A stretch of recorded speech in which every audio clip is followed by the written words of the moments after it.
Abdul Hayy Naim, dan Allah Ta'ala angkat derajat segenap keluarga besar beliau, keluarga besar almarhum Syekh Kiai Haji Muhammad Naim, dan segenap keturunan mereka, putra-putri mereka. Allah Subhanahu wa Ta'ala berikan keberkahan, amin ya rabbal alamin. Ketahuilah bahwasanya kematian adalah sebuah ketetapan yang Allah Subhanahu wa Ta'ala wajibkan atas setiap yang bernyawa. Kullu nafsin dha'iqatul maut. Setiap yang bernyawa wajib, harus, pasti mencicipi kematian tersebut. Enggak ada jalan untuk menghindar. Qul innal mauta alladhi tafirruna minhu fa innahu mulaqikum thumma turadduna ila alimil ghaibi wasyahada fayunabbiukum bima kuntum ta'malun. Dan Rasulullah sallallahu alaihi wasallam menyebutkan bahwasanya al-maut aqrabu ghaibin yuntazar. Kematian adalah sebuah hal gaib yang paling dekat yang dinanti-nantikan kedatangannya. Ketika penantian akan sesuatu, ada tamu mau datang, yang paling dekat suatu hal yang gaib, yang paling dekat kedatangannya adalah kematian. Sebab yang lain belum tentu datang, tetapi kematian pasti datang, wajib datang, akan menemukan kita. Wa Rasulullah sallallahu alaihi wasallam beliau menyebutkan aktsiru min dzikri hadhimil ladzat. Kita diperintahkan untuk banyak mengingat kematian. Dan Rasul sallallahu alaihi wasallam beliau pun juga menyebutkan taraktu fikum wa'idhain. Aku tinggalkan di tengah kalian dua penasehat. Ahaduhuma natiq. Satu dari penasehat tersebut adalah lantang, vokal. Yang satu lagi samit, diam. Nasihatnya diam, hening, enggak ada suara apa-apa. Adapun yang lantang, yang vokal adalah Al-Qur'an. Yakfil labiba kitabullah mau'izatan. Cukup bagi orang cerdas Al-Qur'an sebagai penasehat dia. Adapun yang diam, nasihat, yang hening adalah al-maut, adalah kematian. Kalau kita melihat daripada kematian tersebut, dikatakan bahwasanya law ra'aitum al-ajal wa masirah lakarihtum al-amal wa ghururah. Seandainya kalian melihat ajal dan proses perjalanan yang menuju kalian secepat apa, maka niscaya kalian akan membenci cita-cita, perencanaan, hal-hal duniawi yang mengecoh kalian dan tipuan-tipuan yang ada di dalamnya. Allah Subhanahu wa Ta'ala berfirman, kullu nafsin dha'iqatul maut wa innama tuwaffawna ujurakum yaumal qiyamah. Tuwaffawna ujurakum yaumal qiyamah. Setiap orang akan mencicipi kematian dan masing-masing akan dibayar, akan diganjar sesuai amalan yang dia lakukan besok hari kiamat. Ad-dunya darul amal wal akhirah darul jaza. Dunia ini adalah rumah tempat untuk kita beramal. Balasan bukan di dunia, nanti di akhirat. Karena itu beramal di tempatnya. Bukan nanti udah mau di akhirat baru kita mau beramal. Barang siapa yang tidak mengambil kesempatan untuk beramal di dunia, besok hari kiamat mau beramal udah putus kesempatan untuk beramal. Sebab akhirat adalah tempatnya untuk diganjar.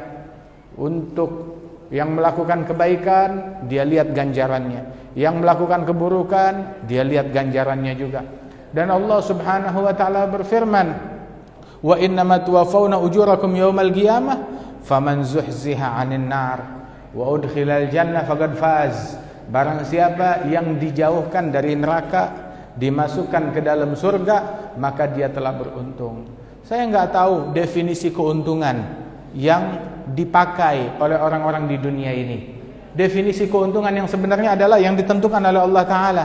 Orang yang beruntung bukan yang punya tahta. Orang yang beruntung bukan yang dapat jabatan. Orang yang beruntung bukan yang punya harta. Orang yang beruntung bukan yang punya masa. Orang yang beruntung bukan yang punya materi duniawi atau penghormatan, dicintai oleh semua orang. Bukan itu keberuntungan. Keberuntungan man zuhziha 'anil nar, yang dijauhkan dari neraka, dimasukkan dalam surga, faqad faz, maka sungguh dia sudah beruntung. Enggak ada definisi yang lain. Sungguh harta kalau ujung-ujungnya neraka, bawa sial. Sungguh seandainya tahta dan jabatan membuat kita jauh dari surganya Allah Ta'ala. Bawa sial hal yang demikian tersebut. Keberuntungan yang membuat kita dekat ke dalam surga, jauh dari api neraka. Faqad faz wa mal hayatud dunya illa mata'ul ghurur. Dan tidaklah kehidupan duniawi melainkan aksesoris pernak-pernik yang menipu manusia. Ada yang tertipu dengan tahta, bukan tahtanya dia, tahtanya orang lain. Bukan dunianya dia. Ada orang tertipu dengan dunianya, itu orang bodoh. Tapi yang 1000 kali lebih bodoh lagi adalah tertipu dengan dunia untuk orang lain, bukan buat dirinya sendiri. Tertipu untuk harta bagi orang lain, bukan buat dirinya. Tertipu dengan jabatan tahta untuk orang lain, bukan untuk dirinya sendiri. Apa yang menipu kita hingga seseorang mengorbankan kebersihan hatinya, mengorbankan hubungannya dengan Allah Subhanahu wa taala. Wa Rasulullah sallallahu alaihi wasallam, beliau menyebutkan tentang kedudukan yang dicapai mukmin di surganya Allah Subhanahu wa taala. Beliau bilang, "La min dilu Sa'din fil jannah khairun minad dunya wa ma fiha." Sapu tangan milik Sa'ad bin Mu'adz yang dipakai oleh Sa'ad bin Mu'adz untuk menghapus keringatnya di hari kiamat di sorga. Sapu tangan milik Sa'ad bin Mu'adz di sorga lebih mahal daripada dunia seisinya, lebih berharga dari dunia seisinya. Asalan dunia ini ad-dunya darun liman la daralah wa malun liman la malalah walaha yajma'u man la aqla lah. Sungguh dunia adalah rumah bagi orang yang di akhirat enggak punya rumah. Dunia adalah harta bagi orang yang di akhirat tidak punya harta. Dunia adalah dikumpulkan oleh orang-orang yang di mata Allah tidak punya akal, sebagaimana diriwayatkan di dalam sebuah athar. Karenanya itu fatuba thumma tuba liman minha tahadzar wa talaqaha wa fi ta'ati rahman syammar. Beruntung dan beruntung yang mewaspadai daripada dunia ini dan menceraikan dunia ini dan giat semangat di dalam mentaati Allah Subhanahu wa taala. Saudara-saudara sekalian, ketahuilah bahwasanya Rasulullah sallallahu alaihi wasallam kekasih Allah, makhluk manusia yang paling disayang, dicintai oleh Allah Subhanahu wa taala. Dan Allah taala menyatakan kepada Nabi Muhammad, "Innaka mayyit wa innahum mayyitun." Engkau adalah mayyit dan mereka semuanya nih sahabat-sahabatmu yang pada masih hidup mayyitun, semuanya calon mati. Engkau adalah mayyit. Al-mayyit hadza asy-syakhs qabil lil-maut. Ada mayyit, ada mayit. Ada, kalau mayit sudah mati. Kalau mayyit, orang yang masih hidup juga disebutnya mayyit. Orang yang bisa mati, baik dia sudah mati atau akan mati, qabil lil-maut, bisa menerima kematian. Al-mayyit. Hatta kita masih hidup, kita mayyit semuanya. Dan itu adalah label kita yang hakiki, gelar kita yang hakiki adalah al-mayyit. Makanya sungguh aneh ngelihat mayit cekcok, ngelihat mayit berantem, ngelihat mayit saling mendengki, ngelihat mayit satu sama lain saling mencaci. Kamu mayit loh, gak mikir kamu bakalan mati, besok kamu bakalan masuk kubur, masih aja ngotorkan hati dengan kedengkian, dengan kebencian, dengan cacian, dengan makian. Bersihkan hati kita. Sungguh rugi, sungguh sial orang yang meninggal dunia sedangkan di dalam hatinya masih ada kebencian terhadap sesama muslim. Rasulullah sallallahu alaihi wasallam diwahyukan oleh Allah Subhanahu wa taala, "Innaka mayyitun wa innahum mayyitun." Engkau calon mati dan mereka semuanya calon mati, termasuk kita di sini.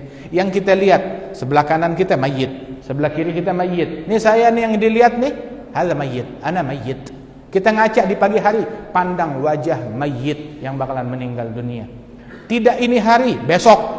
Enggak besok, kita matinya lusa. Enggak lusa, minggu ini. Enggak minggu ini, minggu depan. Enggak minggu depan, bulan ini. Enggak bulan ini, bulan depan. Enggak bulan depan, tahun ini. Enggak tahun ini, tahun depan. Pokoknya mesti mati, harus mati, wajib mati. Mau enggak mau. Enggak ada jalan buat melarikan diri, meloloskan diri. Nabi Muhammad aja meninggal dunia sallallahu alaihi wa alihi wasallam.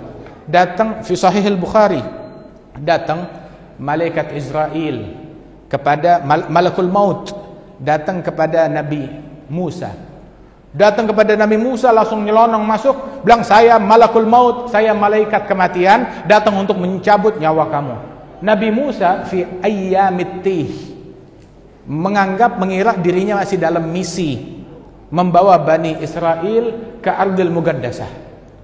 Dia mengira misinya belum selesai, tahu-tahu ini nyelonong ngaku dirinya malakul maut mau mencabut nyawa. Langsung Nabi Musa adalah nabi yang penuh ghirah. Ketika melihat ini malaikat mau cabut nyawanya dia, nggak pakai izin lagi, maka digampar, ditempeleng malaikat tersebut. Itu fil Bukhari, Rasul menceritakan itu sampai matanya itu menggantung di pipi. Dia pulang menghadap kepada Allah Ta'ala, ya Rabb, arsaltani ila abdin yakrahul maut. Ya Allah, engkau mengirim aku kepada hambamu, kepada nabi yang benci kepada kematian. Maka Allah Ta'ala perintahkan balik lagi kepada Nabi Musa, balik kepada dia dan kali ini minta izin. Kemudian datanglah malakul maut kepada Nabi Musa. Ketika datang kepada Nabi Musa meminta izin dan membawa seekor banteng, dalam riwayat seekor kambing yang besar. Kemudian malaikat maut mengatakan, saya kesini diperintahkan oleh Allah Ta'ala dan saya bawakan ini banteng, dan diperintahkan oleh Allah Ta'ala kamu usapkan tanganmu di tubuh banteng ini, dan setiap helai rambut dari banteng tersebut yang tersentuh dengan tanganmu bertambah dari umurmu 1 tahun. Jadi sekali usap mau berapa? 1000 helai 1000 tahun, 2000 helai 2000 tahun. Hingga akhirnya Nabi Musa bilang, "Tsumma madza?" Setelah habis, misalkan saya usap 2000 tahun, 3000 tahun, setelah itu apa? Tsummal maut. Setelah itu adalah kematian. Mau udah 1000 tahun, ujungnya mati. 2000 tahun, ujungnya mati. 3000 tahun, ujungnya mati. Maka Nabi Musa bilang, idzan faminal an. Kalau emang mesti mati juga, ya sekarang udah, jangan ditunda lagi. Dan meninggallah beliau. Ala nabiyina wa alaihi afdhalus shalah wa azka taslim. Saudara-saudara sekalian, siap nggak siap, kita mesti meninggal dunia. Kita mesti mati. Cuma masalahnya bukan masalah kematian. Cuma kita meninggal dalam keadaan bagaimana? Masih ada gak dosa kita yang tersisa? Jangan kita meninggal dunia masih ada haknya orang.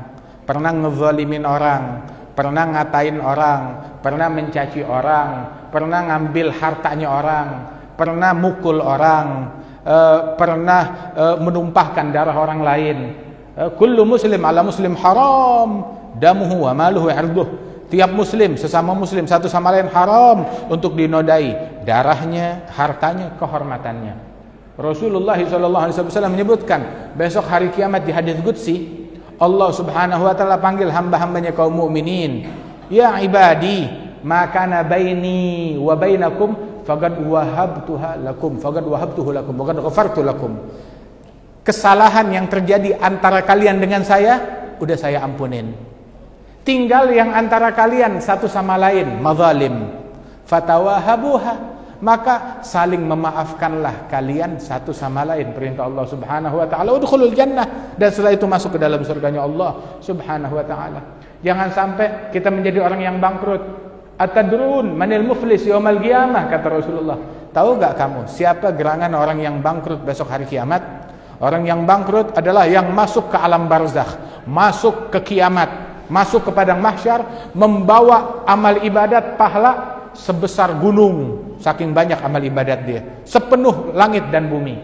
Akan tetapi bersama amal ibadat dia pernah menzalimi orang yang ini, pernah menzalimi si A, pernah memukul si B, pernah ngambil hartanya fulan, pernah ngatain fulan, pernah gosipin fulan, pernah prasangka buruk kepada fulan, sehingga pahala dia yang banyak dipakai untuk ngebayar orang yang dia zalimin tersebut. Orang yang dia zalim, dan mesti bayarnya itu enggak sedikit, tidak murah, mahal, asal tahu aja mahal. Sampai dikatakan filis min syubhah, 1 sen dari duit syubhat, 1 sen dari yang syubhat itu ditebusnya dengan 70 faridah makbulah, ditebusnya dengan 70 amal fardu yang diterima oleh Allah Ta'ala. 1 sen ditebus dengan 70 amalan fardu yang diterima. Amalan fardu kita ada berapa? Dan yang diterima oleh Allah dari amalan fardu kita ada berapa? Dan kezaliman kita ada berapa? Nah itu dzak yaumut taghabun, hari penyesalan, yaumul hasrah, anzirhum yaumal hasrah. Peringatkan manusia, hari penyesalan, orang nyesel. Kenapa gua komentarin si fulan? Kenapa gua ngatain si fulan? Kenapa gua zalimin si fulan? Hari penyesalan di hari tersebut. Sampai dikatakan oleh Abdul Wahhab Sya'rani, beliau bilang, man ughtiba ghibatan wahidah ghufira nisfu dzunubi. Barang siapa yang digosipin, diomongin, diribahin satu kali, maka diampunkan setengah dosa-dosa dia. Tuh. Sampai hari kiamat, orang paling girang hari kiamat kalau disampaikan bahwasanya kamu pernah digosipin oleh fulan, dia girang. Kamu di dunia pernah dizalimin oleh fulan. Kamu punya hasanat yang kamu raih daripada fulan ngatain kamu, fulan mencela kamu, fulan ngezalimin. Paling seneng kalau hari kiamat dia dizalimin orang lain. Kenapa? Sebab dia dapat keuntungan besar di situ. La ilaha illallah. Sampai ini orang hasanatnya diambil ludes, sedangkan utangnya masih banyak. Terus bagaimana mau bayar, pakai apa? Maka ditimpakan dosa orang yang dia zalimin, ditimpakan ketimbangannya dia. Hingga tadinya bawa segunung pahala berubah menjadi segunung dosa. Itu orang yang bangkrut. Bagaimana perasaannya itu orang besok hari kiamat? Awas, jangan kita jadi orang tersebut. Jangan kita menjadi orang yang demikian. Waliyadzubillahi min dzalik. Rasulullah sallallahu alaihi wasallam mengingatkan kita demikian. Sampai Al-Imam Abdul Wahhab Sya'rani itu beliau bilang, menukil dari beberapa ulama masyayikh, guru-guru beliau, bahwasanya di antara mereka yang mengatakan, saya terkadang beramal ibadat, melakukan amalan yang banyak, amal ibadat yang banyak, tapi saya tahu ini pahalanya bukan buat saya. Sengaja saya lakukan amal ibadat yang banyak, sedekah yang banyak, sholat sunnah yang banyak, puasa sunnah yang banyak, zakat, sedekah dan lain-lain. Semua saya lakukan, tahu pahalanya buat saya. Buat siapa? Buat orang-orang yang pernah saya zalimin. Buat orang-orang yang pernah saya zalimin, gak ketemu orangnya. Nah ini buat nebus, buat bayar mereka besok di hari kiamat. La ilaha illallah. Sampai satu orang di hari kiamat, dia buka catatan amalan dia. Kata Abdul Wahhab Sya'rani, ketika dia buka catatan amalannya, dia bilang, ya Rabb, ini ada pahala ibadat fulan, pahala ibadat, sholat atau puasa atau zikir, ini nggak pernah saya lakukan. Kok ada di sini? Masa ia salah catat? Bilang, iya memang, itu bukan ibadatnya kamu. Loh kok ada di catatan saya? Itu ibadatnya fulan. Nah, itu pahalanya dikirim ke kamu karena dia pernah gosipin kamu, karena dia pernah ngatain kamu, karena dia telah pernah keluar satu kata-kata yang tidak baik kepada engkau. Nah itu pahalanya dikirim kepada engkau. Tapi yang lebih sial lagi, ada orang ngebuka catatannya, tahu-tahu menemukan dosa yang nggak pernah dia lakukan. Loh kok ada di sini? Ini dosa nggak pernah saya lakukan. Iya, itu dosanya fulan, orang yang pernah kamu zalimin. Nah itu masuk ke kamu. Waliyadzubillahi min dzalik. La ilaha illallah. Karenanya ayo benahin diri kita dari sekarang. Jaga tangan kita, jangan ganggu orang. Jaga mulut kita, jangan ganggu orang. Ini zaman bukan zaman komentar. Orang yang paling sial di zaman sekarang, orang yang paling banyak komentar. Apa aja mau dikomentarin.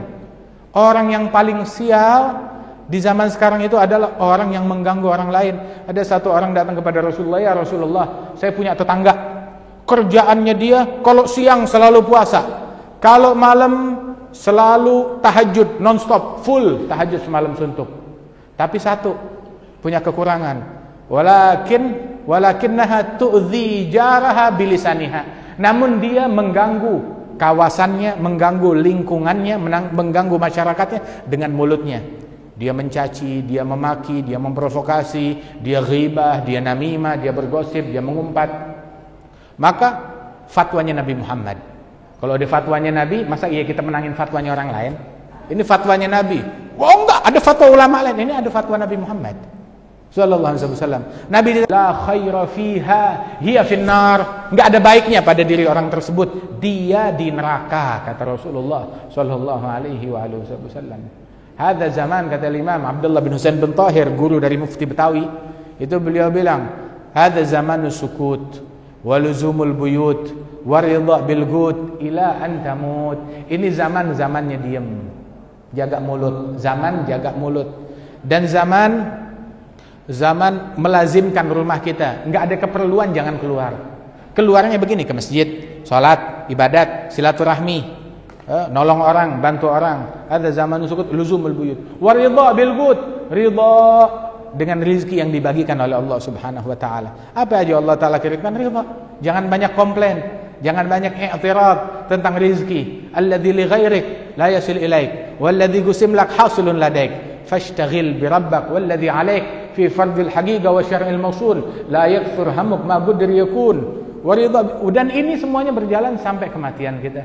Lazimkan taqwa, istiqamah, persiapkan diri kita untuk kematian sebelum datangnya kematian. Jangan udah mati baru deh rabbirji'uni la'alli amalu salihan fima taraktu. Ya Allah, pulangin, saya mau beramal soleh, saya mau ibadat, saya mau berbuat. Tapi udah telat masa tersebut. Sekarang kita punya kesempatan.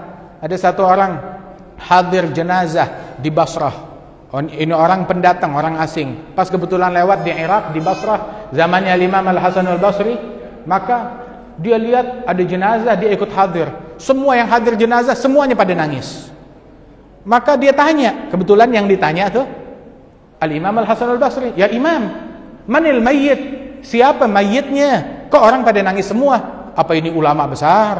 Apa ini sultan? Apa ini pejabat besar? Apa ini hartawan? Kok semua pada nangis, menangisi kepergiannya? Dia bilang, tahu gak kenapa orang nangis? Tahu siapa mayitnya? Siapa mayitnya? Kenapa orang pada nangis? Al-mayyit antal mayyit wa anal mayyit wa haula kulluhum mayyitun walidzalika yabkun. Mayitnya adalah kamu, saya, dan mereka. Makanya mereka merasa dirinya mayit, makanya semuanya pada nangis. Sampai dulu tuh orang nganter jenazah, nganter mayit pakai kurung batang, yang pada nangis, yang khusyuk. Nggak ada tuh di kuburan ngerokok, nggak ada di kuburan ngegosip, nggak ada di kuburan ngomong politik, nggak ada di kuburan ngomong dunia, nggak ada ketawa nggak ada di kuburan, senyuman nggak ada di kuburan. Bahkan tuh semuanya pada menangis. Di antara mereka tuh yang nganter jenazah ke sana itu sampai pingsan. Itu jenazah kurung batang pergi bawa mayit, pulang dari makam tuh, dari kuburan, bawa orang hidup yang pingsan. Pingsan kenapa? Gara-gara ingat kematian. Al-Imam Al-Hasan Al-Basri itu di majelisnya beliau itu khusyuk. Majelis khusyuk, nggak disebut dunia di majelisnya beliau. Yang ada cuma linangan air mata. Sampai orang bukan cuma menangis, histeris di majelisnya beliau. Sampai pernah di majelisnya orang histeris sampai meninggal dunia karena takut kepada Allah.